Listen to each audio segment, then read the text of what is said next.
আসসালামু আলাইকুম প্রিয় শিক্ষার্থীরা, আজকের এই ক্লাসে আমি আলোচনা করব ষষ্ঠ শ্রেণীর শিল্প ও সংস্কৃতি এ বইয়ের অধ্যায় 7 অথবা শিখন অভিজ্ঞতা 7 নিয়ে। শিক্ষার্থীরা, এই শিখন অভিজ্ঞতা 7 তোমাদের মূল বইয়ের 41 নম্বর পৃষ্ঠায় দেওয়া আছে। এই অধ্যায়ের নাম হচ্ছে বৃষ্টি ধারায় বর্ষা আসে। অধ্যায়ের শুরুতে আমরা যে একটি ছবি দেখতে পাচ্ছি, বর্ষাকালের বৃষ্টি চলাকালীন একটি ছবি।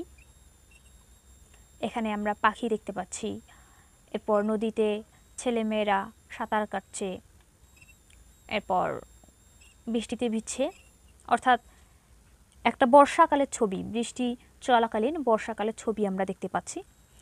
তো এই অধ্যায় পরে আমরা যেগুলো জানতে পারবো তা হচ্ছে বর্ষার প্রকৃতি, এরপর সঙ্গীত, নাচ, এগুলো সম্পর্কেও আমরা জানতে পারবো। এরপর আমরা রং এবং পরিসর সম্পর্কেও জানতে পারবো। তো ক্লাসটি আমরা শুরু করে দেই। অধ্যায়ের শুরুতেই সুফিয়া কামালের কবিতার কিছু অংশ দেওয়া আছে। দেখো, আমি বর্ষা আসিলাম, গ্রীষ্মের প্রদাহ শেষ করি, মায়ার কাজল চোখে, মমতায় বর্মপট ভরি। অর্থাৎ গ্রীষ্মের দারুণ তাপে প্রকৃতি যখন একদম তপ্ত শুকনো, তখন বর্ষা শীতল প্রাণের পরশ নিয়ে আসে। গ্রীষ্মে যখন প্রচণ্ড তাপে রোদে গাছপালা একদম শুকিয়ে যায়, তার পরপরেই কিন্তু বর্ষাকাল চলে আসে, এসে সব কিছু আবার নতুন করে রাঙিয়ে তোলে, একথাই বলা হয়েছে। বৃষ্টির নুপুর পরে রিমঝিম শব্দে ছন্দ তুলে বর্ষা আসে প্রকৃতিতে। বর্ষা এই প্রকৃতিতে কিভাবে আসে? বৃষ্টির নুপুর পরে রিমঝিম শব্দ তুলে। বর্ষাকে এই বৃষ্টির নুপুর পড়ার কথা বলা হয়েছে, কারণ নুপুর পড়লে, নুপুর পায়ে দিলে যেমন একটা শব্দ হয়, বৃষ্টিও ঠিক এরকম একটি ছন্দ নিয়ে আসে, রিমঝিম একটা শব্দ। এ কারণেই এখানে এই কথা বলা হয়েছে। গ্রীষ্মের গরমে শুকনো প্রকৃতিতে বর্ষার জল নিয়ে আসে নতুন প্রাণ।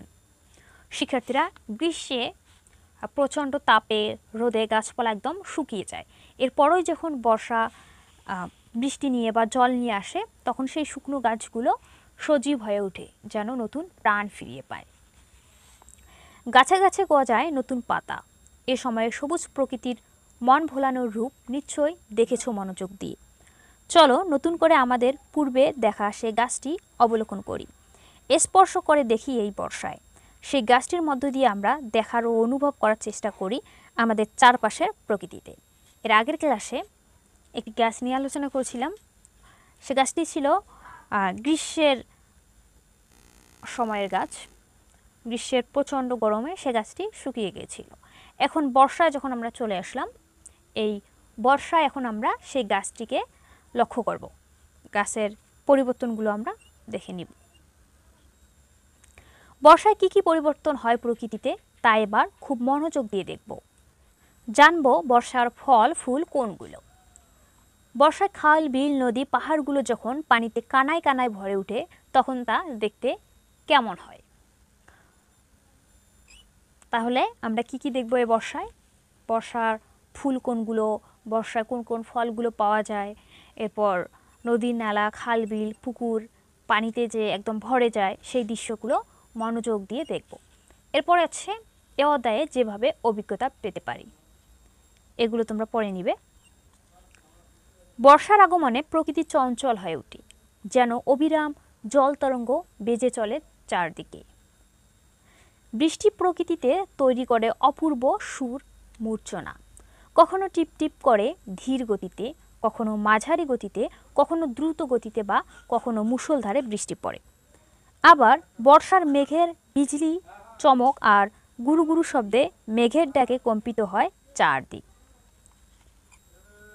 রবীন্দ্রনাথের ভাষায় বাদল মেঘে মাদল বাজে, গুরু গুরু গগন মাঝে। গগন মানে হচ্ছে আকাশ, আর মাদল বাজে, এই যে একটি চিত্র দেখতে পাচ্ছি, এটি হচ্ছে মাদল।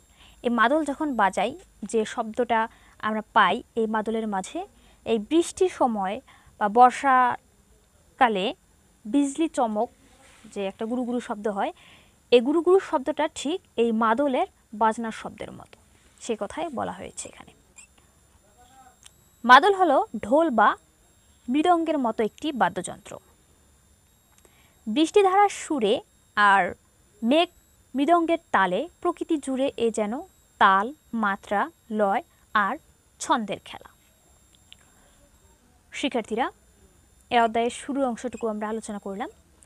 এরপরে দেওয়া আছে আমরা সঙ্গীতের আরও কিছু উপাদান সম্পর্কে জানব। সঙ্গীতের যে বিভিন্ন উপাদান রয়েছে, সঙ্গীতের একটি উপাদান মাদল। এই মাদল সম্পর্কেও আমরা একটু জানতে পারলাম। এরপর আরও যে বাকি উপাদানগুলো আছে সেগুলো পরবর্তী ক্লাসে আমি আলোচনা করব। শিক্ষার্থীরা, সেই ক্লাসটি দেখার আমন্ত্রণ জানিয়ে আজ এখানেই শেষ করছি। ধন্যবাদ সবাইকে।